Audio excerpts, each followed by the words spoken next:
We've been doing. Okay, that's nice. Maybe we should just continue a conversation and that can be a...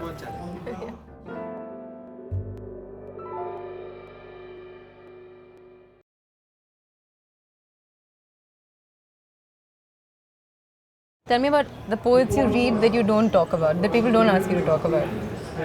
Recently, I've been reading the poems of Bulleh Shah. Okay. And the thing about Bulleh Shah is that I grew up knowing his poems because I grew up listening to Nusrat Fateh Ali Khan and Abda Parveen and Pathan Khan. I would hear them on TV, and I would also hear them when Qawwali became cool. And as a kind of yuppie kid growing up in Lahore in the mid-90s, it was one of those things you could do to enhance your personality. So I used to that, but I never took it seriously as literature with a capital L, because I went to a kind of British-made school in Lahore called HSN College. We were made to, in literature class, we read Shakespeare and Arthur Miller and Harper Lee, and that was literature. It was textual, it was written on a page, it was part of a book, it belonged to another continent, another country. It happened in English, you could classify it, and it was prose, more importantly.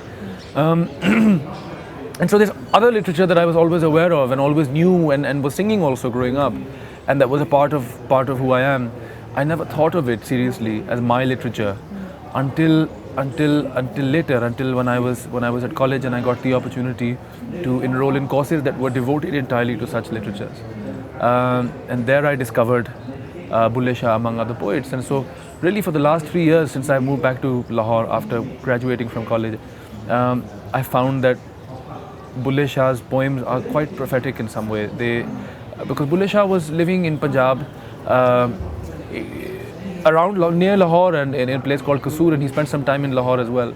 But he was living he was around here in the mid 18th century, which was a time of great turmoil in the Punjab. There was a lot of loot and plunder, marauding. Sort of people would come from Afghanistan, would come from Persia, and would just pass through the Punjab and pillage and kill people and take their jewels and take their possessions and go away. And so much of the architecture of Punjab, if you think about it, even contemporary Punjab, the Havelis that are still standing in rural Punjab and the way villages are designed is still related to that time. And Bulleh Shah's poetry kind of anticipates. It felt to me as though his poetry anticipated these turbulent times that we are going through right now. And so it has much more resonance. And it's not just me. The great Abda Parveen recently sang a Bulleh Shah poem on Coke Studio, which I don't know if you know about it, but it's this. And so she sang it on Coke Studio, and it was very beautiful and very moving for a lot of people because it resonated much more deeply than any Urdu ghazal or any English song can at such a moment, because it's part of our heritage, but it's also completely relevant to the present. I think it was also, I don't know if I'll be able to say this, convey exactly what I'm saying, but I always felt about Bulleh Shah as compared to say Baba Fareed or somebody that there was a, the philosophy was not just spiritual, it was also about belonging to the world, ways of belonging to the world. Introspection was not confined to spirituality, it was also about being a human being. That's something, maybe it was just what Bulleh Shah I have read, but it was... You're right, there's something very worldly about Bulleh Shah, absolutely. And it's almost, I think you could even accuse him, if you were a superficial reader of Bulleh Shah, you could accuse him of being a cynic. Because the poetry is so, the poems are, it's very simple on the one hand, the rhyme scheme is quite simple, but his famous line, Kanjari baneya meri izzat na ghatdi, mainu nach ke yaar manavan de, is really unparalleled in some ways because it turns conventional shame, the shame of the prostitute or the shame of the courtesan or the shame of the dancing girl into, it sort of turns it on its head and says, in fact, within this shame is my salvation. Because only if I am a dancing girl and I completely lose my sense of self and lose my sense of propriety and let myself go completely, can I really perform my love. And yet the idiom, as you say, is completely worldly because the Kanjars were and are still in Pakistan. I don't know what it is here, but the Kanjar community is still associated with shame and with licentiousness and with lasciviousness. No, I'm not sure. Like, cynical is not the word that I would use, but wry, definitely very wry. Wry, huh? You know. I never felt him to be wry. I felt him to be I don't know, when I hear the word wry, I think of Charles Dickens or something, you know, so I think sort of, you know, sort of, sort of stiff upper lip humor. But I think Bulle Shah is kind of really, what is it? There must be a word, let's come up with it. See, the way I think of wry is slightly dry. Not stiff upper lip dry, but stark and, oh God. Morbidly funny, is that what you mean? Yeah. Funny. There's a sense of humor about somewhere. It, yeah. And he uses his sense of humor as a subversive thing. Yeah. It's a part of his, Yeah. I mean, that space between irreverence and humor. That little bit irreverence. Irreverence. I think that is it. Yeah. I think he is really, truly irreverent about worldly things. You know? Yeah. He's not just sort of, his spirituality or his philosophy or his poetry is not just abstract. It's completely, I mean, he uses kutte, you know, caste names, whether it's Sayyid or Kanjar or whatever, it's the highest of the high or the lowest of the low. He'll use it as a way of kind of, you know, making naked the human soul, which is really remarkable and unique. And I think in a time like this, I really appreciate that. It is, in a lot of ways, contemporary. It is not just, it's not just what you're reading for history. What about some of the other poets? You actually spoke about Bulle Shah a couple of days ago. What are some of the other poets that you like? Do you have phases of poetry? Do you have I do. Phase of Fairs and then phase of, because that's how I've read poetry. I think Fairs has not been a phase for me. I think the thing is that I grew up my mother was obsessed with Faiz's poems. And so I kind of inherited this idea that Faiz was the most superior of contemporary poets in Pakistan. And I never really examined that until recently. Only now have I actually allowed myself to kind of situate Faiz within a historical period and within a sort of... But doesn't that become difficult? Because when you grow up with a poet, you know, a certain kind of poetry, it becomes so personal. You're right, but you have to be able to do it as well. Especially if you're a writer, you absolutely have to do it. It's remarkable. You know, I've never been able to do it with Ghalib. My father taught me how to read and write Urdu. Oh, but Ghalib is so much the product of his times, isn't he? He is, but you know, I can think of it, but it is all about me.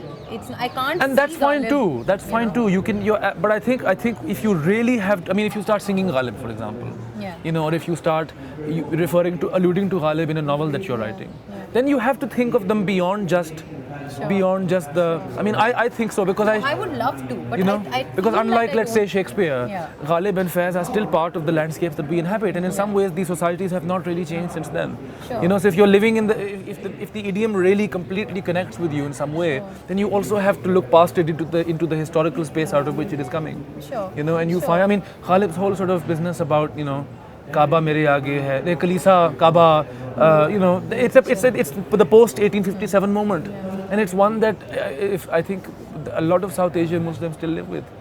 You know, I mean, many people must live with it, but in particular, there's the sense of South Asian pride versus sense of, you know. What I'm saying is that every time I try to be critical about Ghalib, I come up with, you know, I come out glorifying him, and I find that disturbing. I mean, essentially, most of my writing is critical, so I find it disturbing that I have absolutely no faculties to criticize Ghalib. I will always use a share and say how prophetic. So you're like sort of sentimental about him. Yeah, but I don't know how to get over that. One mustn't be sentimental about anybody.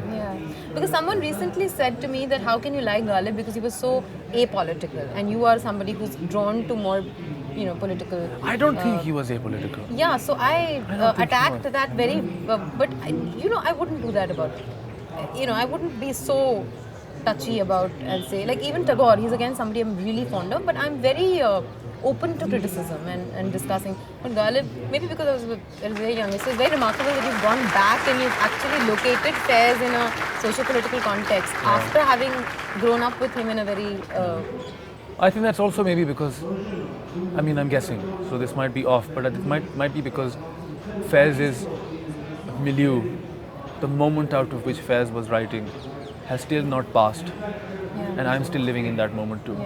So for me, in fact, to see that is much more immediate perhaps than, let's say, maybe, and I'm going to not be presumptuous, but say that maybe between you and Ghalib, you know, maybe you're not living in the same Delhi in the same way that Ghalib was living in, whereas Faiz's explicit concerns about the society I mean, also because Faiz is not that old. I mean, Ghalib is in other era. Also in time, he's much further removed. So you can, in fact, afford to be more sort of hazy about him than you can about Faiz, who died the year I was born. True. You know, That's true. That's I was born the year Faiz died. So Really? yeah. So I mean, it's as though there was no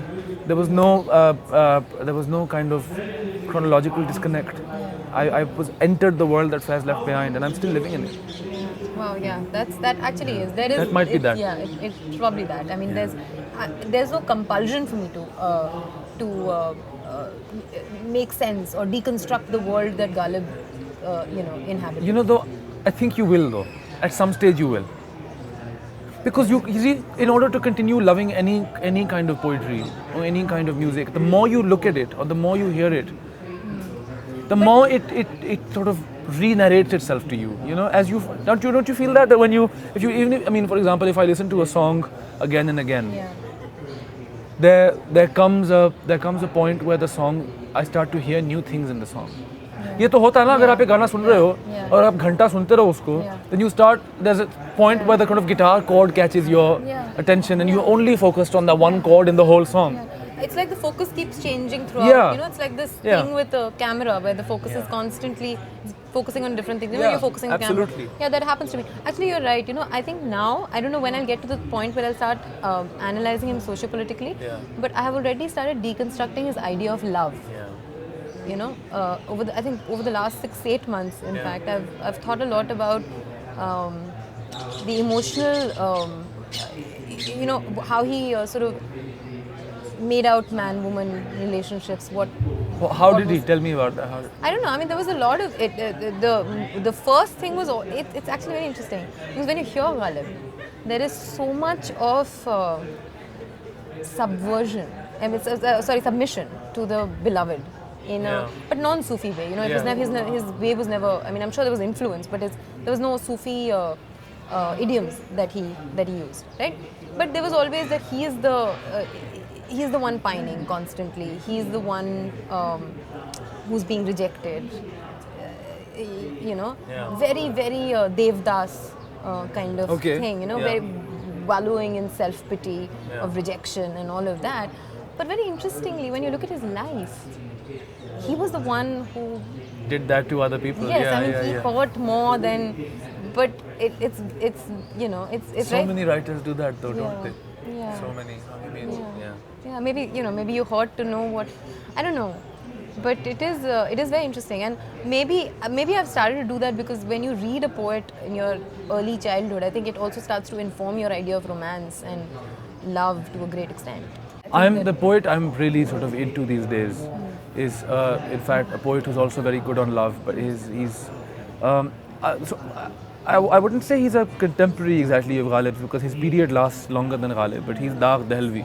Of course. Yeah. Of course. And Daag again is a poet whose stuff sounds completely relevant to me. I was singing one of his poems here the other day. ना रवा कहिए ना सज़ा कहिए कहिए कहिए मुझे बुरा कहिए आ गई आपको मसीहाई मरने वालों को मरहबा कहिए हाँ दिल में रखने की बात है गमे इश्क इसको हरगिज़ ना बरमला कहिए हाँ होश जागते रहे रकीबों के दाग को और बेवफा कहिए कहिए मुझे बुरा कहिए तो वो जो है ना कहिए मुझे बुरा कहिए वो कोई भी गुनाहगार हो कोई भी तो थोड़ा सा anybody who feels even slightly sinful or slightly transgressive in any way, it's a really wonderful thing to say to yourself, to prepare yourself for the onslaught, and many different poets have expressed this in different ways, but that sort of, it's almost a kind of smiling way of saying, कहिए मुझे बुरा कहिए और वो जो गाया है ना फरीदा खानम जी ने गाया है और वो जैसे गाती हैं उसको, it's like she really kind of, you can hear her smiling while she's singing it. I haven't heard her sing this.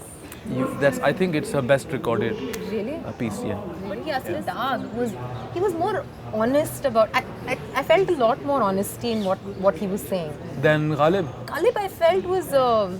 My God, I am actually criticizing. There you are. I was going to say that. Oh my God. So it's happened.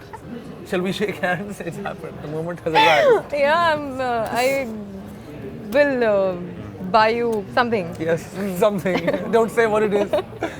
It's the internet, remember? Everybody sees it. Okay, fine. No, but I'm just saying there's a lot of indulgence in pain. the good thing, the great thing about Ghalib is he has the level of sarcasm that even the English who hold themselves as the flag Keepers bearers of of sarcasm, cannot match. Yeah. That is unparalleled. Yeah. But the indulgence and pain. Actually, I felt that the minute you said that about Daag, the whole screw it thing, that Ghalib never had that. Not once. And do you think that might be because now we're just going to weave these ideas in the air, because I'm not a Ghalib scholar and I don't know if you are. But me neither. But do you think that might, because the first thing I think is that Ghalib was perhaps a prouder man, or a man, by proud I mean, I don't mean it, I mean it in a very narrow sense. I mean somebody who had more of a kind of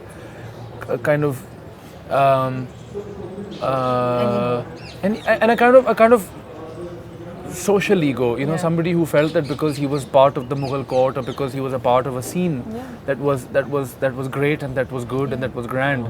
I think he might have felt perhaps humiliated by the way his Delhi changed and transformed his life as well. And the way his circumstances kept changing. Yeah. He was always trying to negotiate with. So maybe that is the source of the sarcasm as well as the pride. But I'm हमको मालूम है जन्नत की हकीकत, लेकिन दिल के खुश रखने को गालिब ये ख्याल अच्छा है. It's lovely. But even stuff like माना के दिल्ली रहें खाएंगे क्या, he was constantly trying to deal with not being as big as he was poised to be. It's interesting. I'm now thinking of V.S. Naipaul, who because I read somewhere recently that Naipaul was always afflicted by this feeling. That in fact maybe I read him say that. Did I read one of his essays? I don't know whether it was him or somebody on him, but it was this idea that Naipaul felt that he had arrived maybe a generation too late.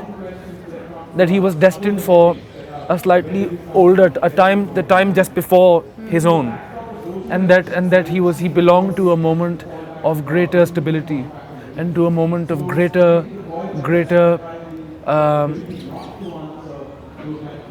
that he felt more entitled. He felt that he was entitled to much more than what he'd got, and so he had to, and that paradoxically is what became his greatness, was the idea that he had to create his own canvas. He couldn't enter the European 19th century novel. He couldn't just he couldn't just write a Charles Dickens novel, even though he may have wanted to as a student of literature at Oxford. Maybe his ideal was the 19th century novel, as it was written in Britain in particular, but he had to, because that time had passed, and the world around him was changing so drastically. He resented that, and out of that resentment came the great work that he produced in the years that followed. Where did he say this? This is what I'm saying, is that I don't know if he said it or whether some critic was saying it sure, about him. sure, and sure. It brings me back to your idea about Ghalib, is that Ghalib too, in fact, I remember reading Ghalib's letters when I was a student, and I remember that he expresses this idea that the great moment to which a great poet like him was supposed to belong has passed. And in fact, he thought that he was going to be remembered as a Persian poet, remember? Yeah. Because he thought Persian was a superior language, because he thought Persian was the language of the Mughal court, and so it was going to be the language that lasted. Whereas, in fact, it was the language of that turbulent period, which was Urdu. And which is what he's most remembered for. But that's the irony, that's the beauty of it. But you're right. 1853. Everything, there is, because everything was ending. Yeah. It was literally And out of that pain came Ghalib's idiom. And his struggle to find his place or locate himself. And the poems that he writes about that feeling are his great innovation. Okay, before we end, I'm going to ask you to recite any two lines which are not from Faiz or not from Gulishan. Okay. So, I have to sing them, or do I have to just say them? Either way, you can decide.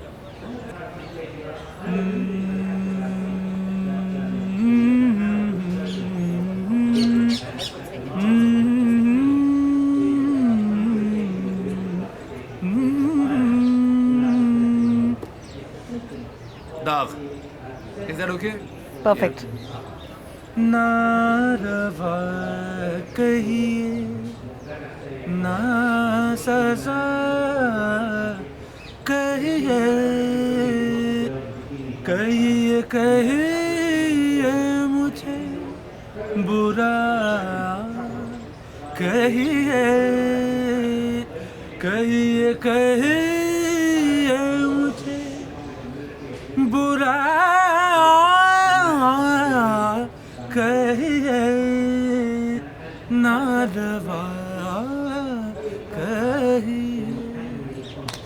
Perfect. Thank you. Thank you so much. Thanks a lot.